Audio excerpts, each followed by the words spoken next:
అక్షర పరబ్రహ్మయోగం 24వ శ్లోకం. అగ్నిర్జ్యోతిరహశుక్ల షణ్మాసా ఉత్తరాయణం తత్ర ప్రయాత గచ్చంతి బ్రహ్మ బ్రహ్మ విదో జనా.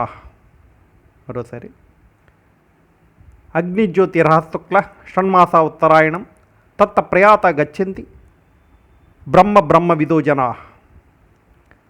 అగ్ని తేజము పగలు, శుక్లపక్షం ఉత్తరాయణం 6 మాసాలు.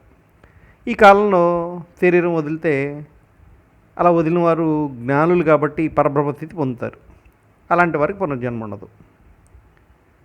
ఇది దీని అర్థం. ఈ శ్లోకంలో అగ్ని తేజం మినహాయిస్తే మిగిలిన 3 కాలాన్ని సూచిస్తున్నాయి. ఎందుకంటే శుక్లపక్షం అంటే తెలుసు మనకి 15 రోజులు, ఉత్తరాయణం 6 నెలలు, పగలు పూర్తిగా 12 గంటలు అనుకోండి. ఇదంతా కాలాన్ని సూచిస్తున్నాయి. అన్నిటినీ కలిపి చూస్తే మాత్రం మార్గం అని అర్థం వస్తుంది. ఇవన్నీ కలిపి దేవయానం అంటారు. ఇదంతా సూర్యుడికి, సూర్యమండలం గురించి చెప్తోంది.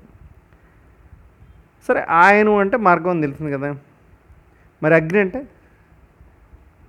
అగ్ని, వెలుగు, తేజం ఇవన్నీ వెలుగే. శుక్లపక్షం అన్నా కూడా చంద్రుడికి సంబంధించిన నెలలో 15 రోజులు కనిపిస్తుంది. అంటే నెలవంక నుంచి పూర్ణచంద్రంగా మారే వరకు, అంటే ఇదంతా కూడా వెలుగే.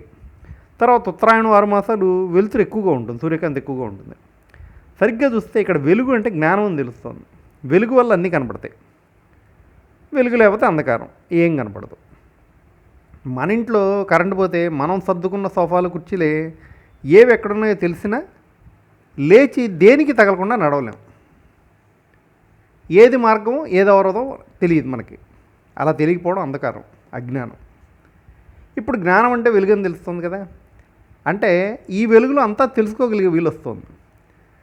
అప్పుడు ఏమవుతుంది, ఏది మార్గం, ఏది అవరోధం తెలియడం వల్ల ప్రయాణం సులభంగా సాగుతుంది. ఇప్పుడు గమ్యం కూడా తెలుస్తుంది.